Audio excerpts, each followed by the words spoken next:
नमस्कार दोस्तों, मेरा नाम है विजय कुमार। आप देख रहे हैं कॉमिक्स पिटारा चैनल को। दोस्तों, हम लोग कॉमिक्स पढ़ रहे थे प्याज वाली चुड़ैल, जो कि बाकेलाल की कॉमिक्स है। इसका पहला पार्ट मैंने अपने चैनल पे अपलोड कर दिया है। पहले पार्ट में मैंने इस कॉमिक्स को 25 पेज तक कवर कर लिया था। अब इस पार्ट में इसके आगे कहानी को शुरू करते हैं। मैं कुएं का देवता छई छप छई हूँ किंतु आप कुएं से बाहर क्यों आ गए? आज टाटू योग चल रहा है। इस योग में मुझे कुछ क्षणों तक मुंडी कुएं के जल सतह से बाहर लानी पड़ती है। कुएं में फेंके जाने वाले बर्तनों का मेरी टाट पर कोई असर नहीं होता, किंतु एक सांप के कारण यदि किसी मानव की टाट मेरी टाट से टकरा जाए तो अनर्थ हो सकता है। कुएं का जल सूख सकता है, और आज ऐसा ही हुआ। किंतु बाकेलाल, इन समय पर तुम्हारे द्वारा कुएं में लटकाई गई रस्सी को स्पर्श करते ही मुझ पर वर्षों से चला आ रहा सांप कट गया। मैं तुमसे बहुत प्रसन्न हुआ मेरे लोप होते ही कुएं से जल की बूंदें उछलेगी और हीरे मोतियों में परिवर्तित हो जाएंगी उन हीरे मोतियों पर किसना और बिसना का ही अधिकार होगा, क्योंकि उनके कारण ही मैं सांप मुक्त हुआ हूं वे चाहे तो तुम्हें अपनी ओर से कुछ हीरे मोती पुरस्कार स्वरूप दे सकते हैं। हुन अप्पा चल दे पे हंगेया कमाल है, सांप मेरे कारण कटा और हीरे मोती उन दोनों को मिल रहे हैं।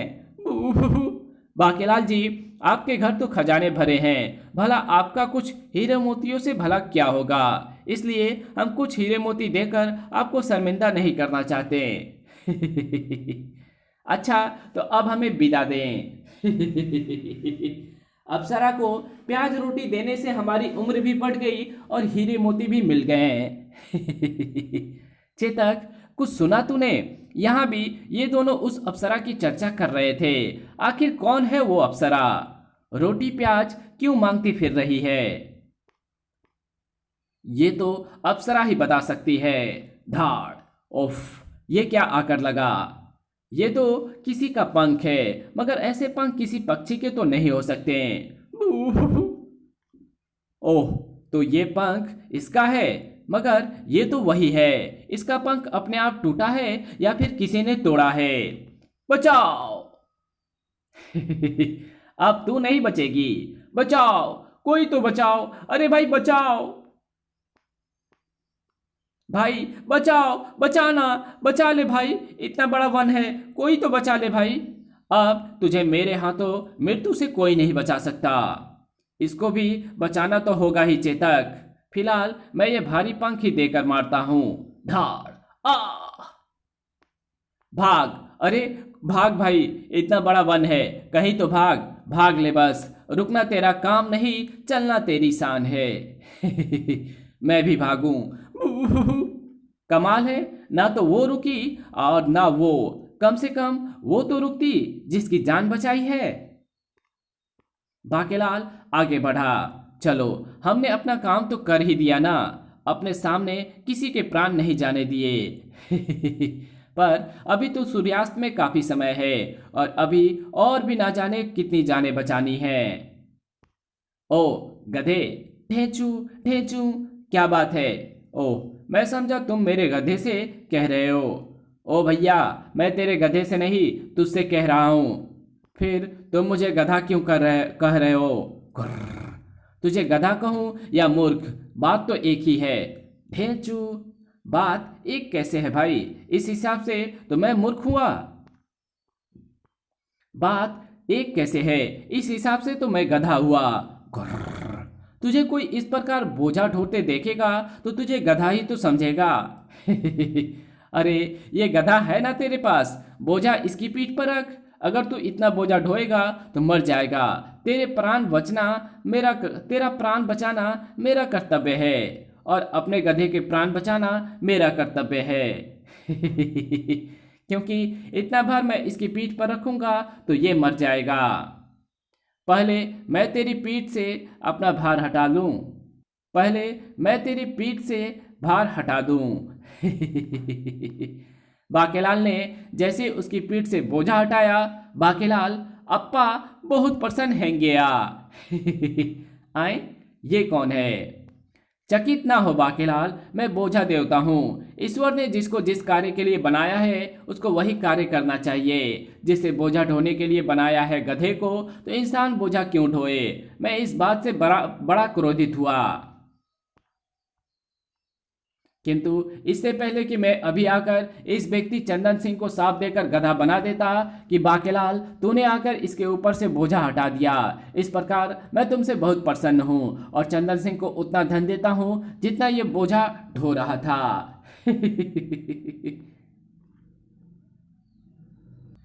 वाह, आज तो धन भी मिला और अप्सरा से दीर्घायु भी। अप्सरा से दीर्घायु? हाँ, उस अप्सरा ने प्याज रोटी मांगी थी। मैंने उसे प्याज रोटी लाकर दे दी तो उसने दीर्घायु होने का वरदान दिया।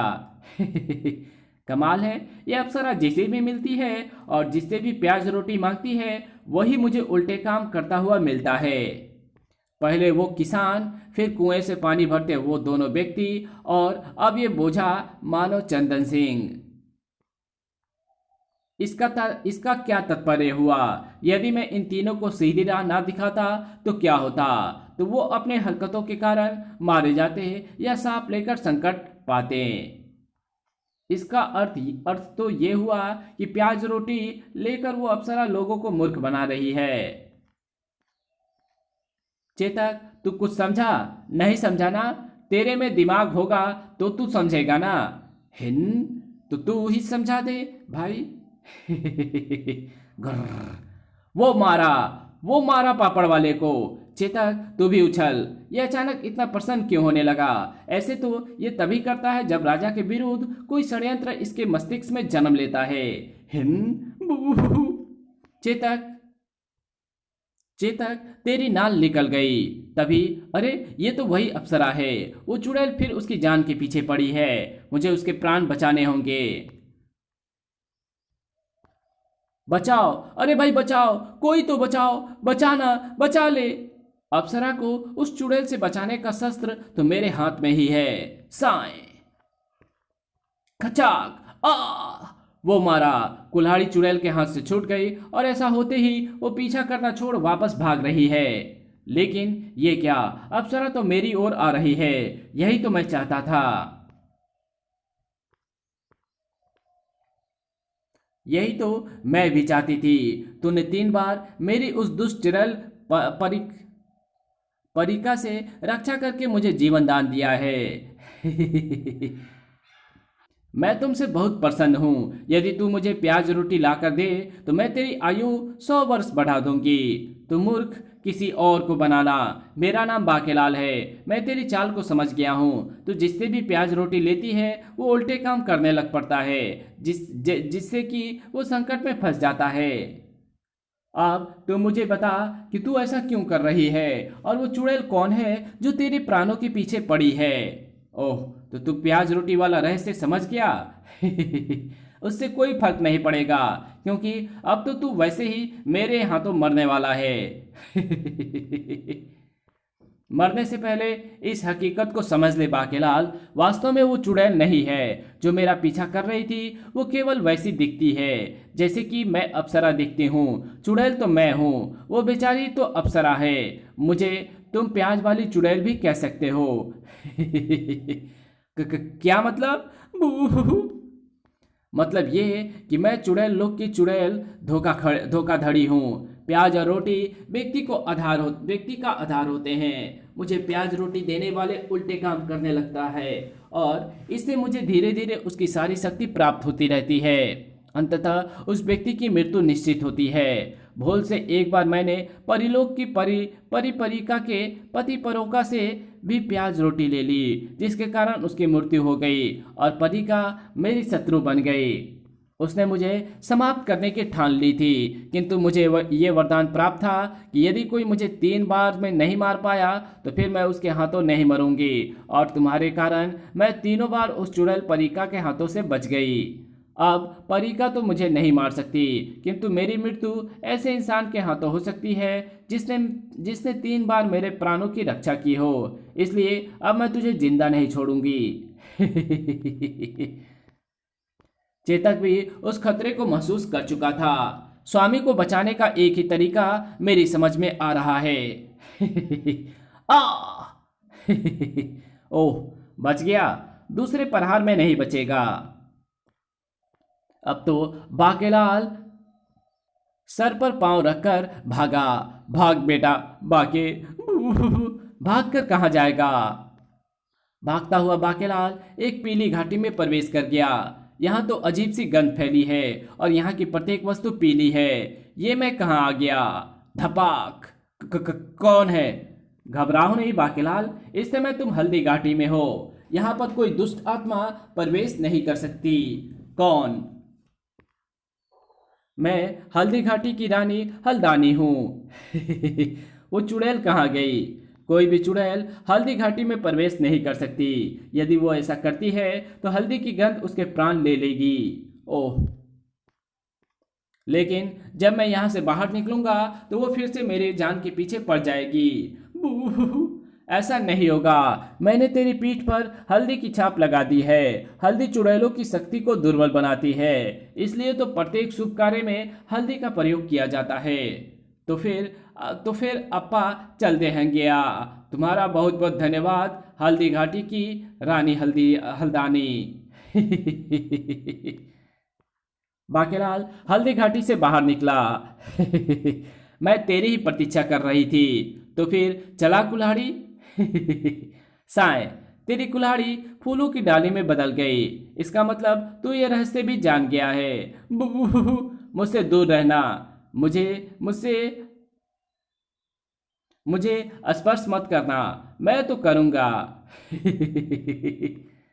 अच्छा, एक शर्त पर नहीं करूंगा। मुझे तुम्हारी प्रत्येक शर्त मंजूर है, किंतु मुझे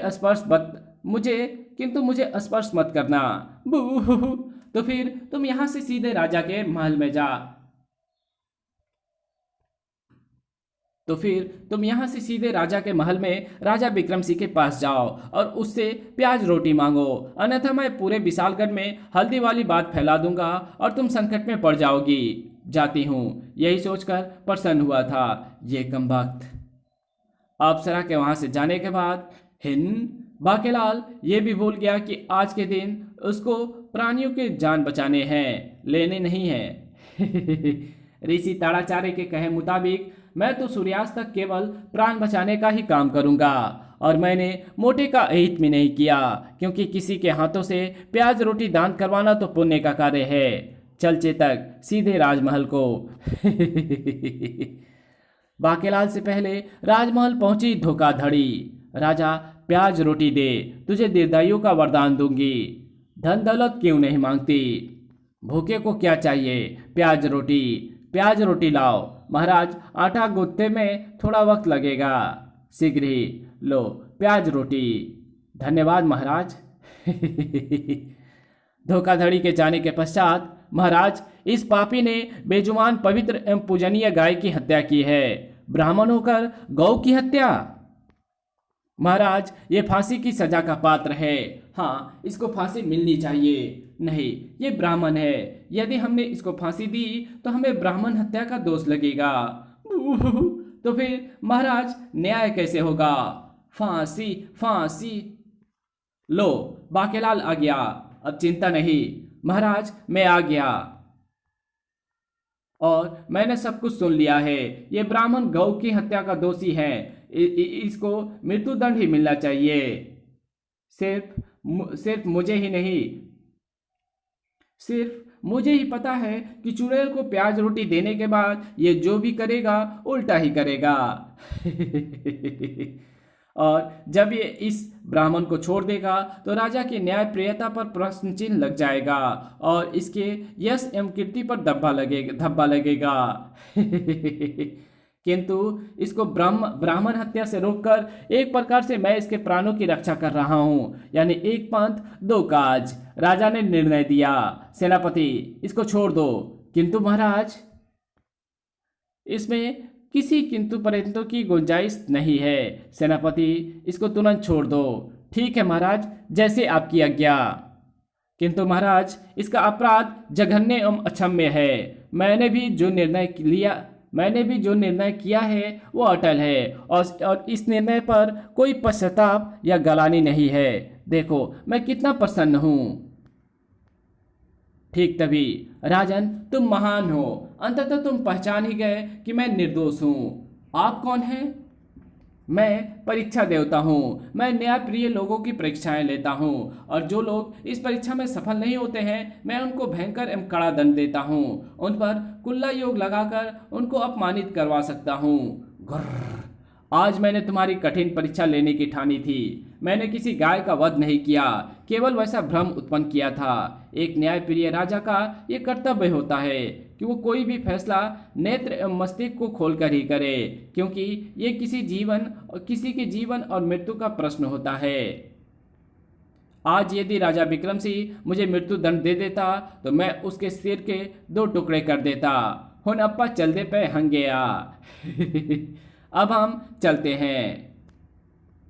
किंतु महाराज, बाकेलाल का निर्णय तो आपके एकदम विपरीत था। यदि आप बाकेलाल की सलाह मानकर उस ब्राह्मण को मृत्यु दंड दे देते तो अनर्थ हो जाता। बूहू, ये उल्टी गंगा कैसे बह निकली? तभी एक सैनिक ने वहां पहुंचकर सूचना दी। महाराज, शक्तिशाली राजा ताकतवर अपनी सेना के साथ विशालगढ़ की सीमा पर पहुंच चुका है। उसका कहना है कि या तो दोस्ती का प्रस्ताव स्वीकार करके युद्ध संधि कर ली जाए, अन्यथा भयंकर परिणाम भुगतने के लिए तैयार हो जाए। मुझे मालूम है कि वो राजा का शत्रु है और संधि की आड़ में उसे मारना चाहता है। महाराज, राजा ताकतवर एक घमंडी एवं कपटी राजा है। उससे युद्ध करना अहितकारी सिद्ध होगा, उससे संधि करना हितकार होगा। सेनापति, तुम क्या कहते हो? संधि ही करनी चाहिए महाराज। महारानी, महामंत्री, तुम्हारा क्या कहना है? महाराज, युद्ध से किसी का हित नहीं हुआ, संधि करना ही उचित रहेगा। रानी, तुम्हारा क्या ख्याल है? संधि। सभी मंत्रियों एवं दरबारियों की क्या राय है? संधि। तो फिर सेना तैयार करो। अगर बाकेलाल, तुम संधि का पैगाम लेकर राजा ताकतवर के पास जाओ। जो आज्ञा महाराज। किंतु फिर सेना किस लिए महाराज? ये मैं रणभूमि में पहुंचकर बताऊंगा। मुझे पता है वहां पहुंचकर राजा विक्रम सिंह मरेगा, किंतु संधि के लिए मोटे को प्रेरित करके एक प्रकार से मैं उसके प्राण ही बचा रहा हूं। इस प्रकार मैंने उसका अहित नहीं किया। सेना तो तैयार है महाराज। राजा विक्रम सिंह भारी सेना लेकर विशालगढ़ की सीमा पर धमके। महाराज, संधि करने आ रहे हैं। मैं जानता था ऐसा ही होगा। लेकिन ये क्या? ओह, मैं तो संधि करने आया था। खचाक! महाराज, ये क्या किया? मैं जानता था कि ये उल्टा करेगा। महाराज, यह अपराध है, यह मानवता के विरुद्ध है, क्योंकि राजा ताकतवर हमसे संधि एवं मित्रता करने आया था। चुप रहो। राजा मैं हूं या तुम? तभी, अरे ताकतवर की सारी सेना राजा के पांवों पर गिरकर क्षमा मांग रही है। हमें क्षमा करें महाराज, हम राजाज्ञा से विवश थे। कैसी राजाज्ञा? हमारे महाराज संधि एवं मित्रता की आड़ लेकर राजा विक्रम सिंह की हत्या करके विशालगढ़ का राजा बनने का स्वप्न देख रहे थे। किंतु महाराज, इस षड्यंत्र का ताड़ किंतु महाराज, उसके इस षड्यंत्र को ताड़ गए। बूहू, बूहू, ये फिर से उल्टी गंगा कैसे बह निकली? क्योंकि मरना तो राजा विक्रम सिंह को था। बूहू। तभी चुड़ैल तलवार लेकर अप्सरा का पीछा करती हुई वहां पहुंची। दुष्ट, अब तू मेरे हाथों से नहीं बच सकती। बचाओ, बचाओ, बचाओ भाई। जब तक कोई तुझे बचाएगा नहीं तो बच नहीं सकती, और आज तुझे मुझसे कोई नहीं बचाएगा। खच! ये धोखाधड़ी तो कह रही थी कि 3 बार में यदि तुम उसे नहीं मार पाई तो फिर कभी नहीं मार पाओगी। हाँ, ये सच है, और ये भी सच है कि यदि धोखाधड़ी की रोटी प्याज देने वाला व्यक्ति उल्टे कार्य करके संकट के स्थान पर 2 संधि कार्य करके संकट से उबर आता है तो मुझे फिर से उसे मारने के लिए 3 अवसर मिल जाते हैं, और बाकेलाल, ऐसा तुम्हारे कारण संभव हुआ है। मेरे कारण? हाँ बाकीलाल, हल्दी देवी हल्दानी की भी तुम पर कृपा हो गई थी। इसी कारण तुम्हारे कहने पर यदि धोखाधड़ी किसी से रोटी प्याज लेती तो वो उसके प्रभाव से नहीं बल्कि तुम्हारे कहानुसार उल्टे काम करता। राजा विक्रम सिंह ने तुम्हारा कहना उल्टा मानकर उल्टे कार्य किए। बाकेलाल, पहली बार उस दुष्ट चुड़ैल धोखाधड़ी से मेरे प्राण बचाते ही तुम्हारे हाथों में उसके द्वारा पैदा किए संकटों का काटने की शक्ति आ भर गई थी। इसलिए तुम्हारे कारण सबका भला हो रहा था और वो उल्टे कार्य महाराज एवं राज्य के हित में थे। इसी से मुझे भी दुष्ट धोखाधड़ी को मारने का अवसर मिल सका है। ओह, सूर्यास्त भी हो गया, किंतु मेरा भला क्या हुआ? बाकीलाल, अच्छा तुम्हारा आज तुम्हारा अच्छा एवं शुभ दिन था। हल्दी घाटी की देवी हल्दानी सत्कर्म करने वाले पर ही प्रसन्न होती है। यदि आज वो तुम पर प्रसन्न ना होती तो धोखाधड़ी तुम्हारा अंत करने में सफल हो जाती। बाकीलाल, आज तुम्हारे कारण प्रजा का एवं मेरा हित हुआ है। बाकी तब फिर दे एक पुच्ची। सत्यानाश, इस भले से तो मेरा भला नहीं होता तो अच्छा होता। इसी के साथ ये कहानी यहीं खत्म होती है। तो मिलेंगे आपसे एक और नए कॉमिक्स में, तब तक के लिए बाय। वीडियो अच्छी लगी हो तो इस वीडियो को लाइक कर देना, चैनल पे नए हो तो चैनल को सब्सक्राइब कर बेल आइकन को जरूर प्रेस कर देना और जहां इस वीडियो की जरूरत हो वहां इसको शेयर जरूर कर देना। Thanks for watching my videos.